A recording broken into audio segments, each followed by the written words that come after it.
श्री स्वामी समर्थ. सर्व एकादशी व्रत हे श्रेष्ठ व्रतांपैकी एक मानले जात असले तरी प्रत्येक एकादशीचे वेगळे महत्त्व शास्त्रात सांगितले आहे. षष्ठीला एकादशीच्या व्रताने घरात सुख शांती नांदते. जो व्रत करतो त्याला जीवनातील सर्व सुखे प्राप्त होतात आणि ह्या षष्ठीला एकादशीला तिळाला अतिशय महत्त्व आहे.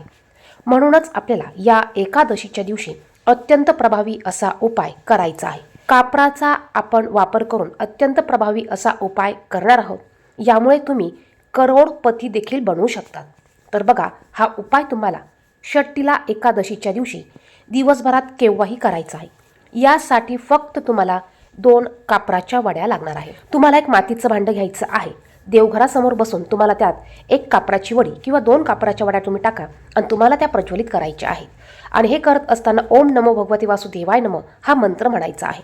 यानंतर तुम्हाला दुसरी कापराची वडी किंवा पुन्हा तुम्हाला मातीच्या भांड्यात 2 कापराच्या वड्या ठेवून त्या वड्या तुमच्या घराच्या मुख्य दरवाजावर तुम्हाला प्रज्वलित करायच्या आहेत. कारण याच दरवाजामधून माता लक्ष्मी देखील आपल्या घरामध्ये प्रवेश करत असते आणि म्हणूनच माता लक्ष्मीला प्रसन्न करण्यासाठी उंबरठ्यावर 2 कापराच्या वड्या प्रज्वलित करायच्या आहेत.